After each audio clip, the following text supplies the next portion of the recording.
Hello everyone. Сәлеметсіңдер ме 6-шы сынып оқушылары? Қалдарыңыз қалай? Бүгін бізде English Plus кітабы бойынша 8-9 беттердің тапсырмаларын орындайтын боламыз. Бүгінгі тақырып Our class free time. I can talk about my class's hobbies and interests. Сыныптастарының хоббиі және қызығушылығы. Бос кездерінде немен айналысатыны туралы жаңа сөздерді білетін боласыздар. Exercise 1. Match the words in the box with photos 1 to 12 on page 9. Then listen and check. Балалар, бірінші тапсырмада астында берілген қоршалған 12 сөз бар, соны тыңдалымды тыңдап тексересіздер. 1. Photography. 2. Meeting friends. 3. Cycling. 4. Music. 5. Martial arts. 6. Books. 7. Watching TV. 8. Computer games. 9. Chatting on the internet. 10. Sport. 11. Art. 12. Animals. Тыңдалымды тыңдап рет-ретімен жазатын боламыз. Exercise 2. Work in pairs.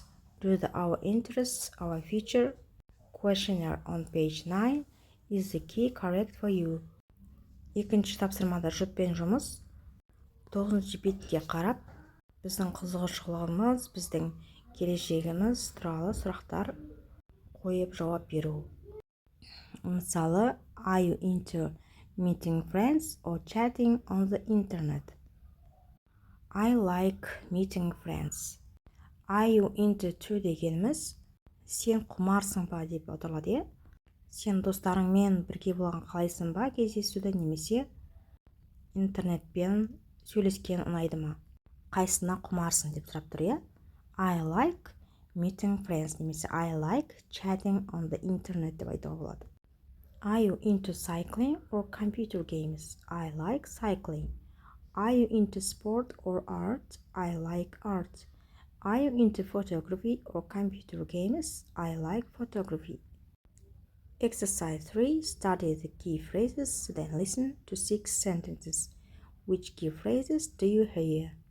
Балалар, үшінші тапсырмада тыңдалымды тыңдап, астында кілтті сөздерді оқып шығамыз. Тыңдалымда қай сөздер айтылған? 1. I like sport. 2. I love watching TV. 3. I'm interested in music. 4. I'm not into martial arts. 5. I'm into art. 6. I really hate computer games. Үшінші тапсырманы осылай жазып аламыз. Exercise 4. Look at the key phrases. Which phrases are positive and which are negative? Төртінші тапсырмада мына кілтті сөздерге қарап, оған не жасаған ұнайды, не жасаған ұнамайды, бөлек жазатын боламыз. Оң жағында жақсы көретін, сол жағында жаман көретін сөздерді жазып қойдым. Exercise 5. Complete the table with the words in exercise 1. Add one more word to each list. 5-ші тапсырмада кестені толтырамыз. Бірінші жаттығуға қарап, әр қатарға бірден көбірек сөздер жазыңыздар. Өзіңізге не ұнайды? I really like photography. Маған суретке түсу ұнайды. I really like маған қатты ұнайды. I like маған ұнайды. I don't like маған ұнамайды. I really hate мен жек көремін оны, қатты ұнамайды маған. Сол сөздерді жазатын боласыздар. Осылай 4 қатарға бөліп жаздым. Дәптерімізге жазып аламыз. Exercise 6. Talk about your interests in a small group. Use the key phrases and your answers to exercise 5. Then write 6 sentences. Кішігірім топпен жұмыс. Өздеріңіз жақсы көретін қызығушылықтарымен бөлісіңіздер. 5-ші жаттығуға қарап, кілтті сөздерді қолданып, жауап беріңіздер. 6 сөйлем жазыңыздар. Мысалы, I'm not into art. Oh, I like art. I really like photography. Write 5 sentences about classmates, then read them to the class. Can they guess who they are? Сыныптасың туралы 6 сөйлем жаз. Оны сыныбыңа оқып бер. Олар кім екенін анықтау керек, табу керек. Мысалы, he, she really likes cycling. He немесе she hates art.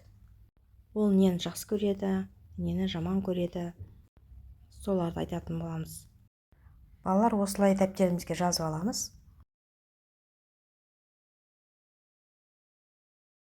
The next one, келесі бет. Questionnaire, our interests, our future. What are your and your classmates' interests? And what's your future? Choose the best answers and follow the arrows. Сенің сыныптасыңның қандай қызығушылықтары бар? Сенің келешегің қандай? Жауаптарын таңдап, көрсеткіштің артынан жүр. Көрсеткіш деген жаңағы стрелка. Стрелканың артынан таңдап, жауаптарын біреуін таңдайсыздар, сөйтіп артынан жүріп, астындағы 3 таңдау шығады. Солардың біреуі сіздер туралы жазылған делінген.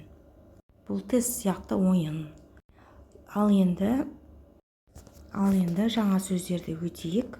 Таңдауды таңдап белгілейміз. Photography. 2. Meeting friends. 3. Cycling. 4. Music. 5. Martial arts. 6. Books. 7. Watching TV. 8. Computer games. 9. Chatting on the internet. 10. Sport. 11. Art. 12. Animals. Осылай дәптеріңізге жазып аламыз. Келесі ойынды мұғалімдермен ойнайтын боласыздар. Мұнда сіздің келешегіңіз туралы, сіздің қандай адам екеніңізді айтып береді. Мысалы, I'm into meeting friends, photography, martial arts, cycling. Осылар таңдайтын болсаңыздар, сізге you are creative and clever. Яғни сіз ақылды, сондай креативный адамсыз деп келешегіңізді айтып отыр. Әрине бұл ойын, солай ары қарай басқа класстарыңызбен ойнасаңыздар болады. Балалар, сабағыңыз осымен аяқталды. Сабақ пайдалы болса лайк басып, тіркелуді ұмытпаңыздар. Сау болыңыздар балалар. Бай-бай.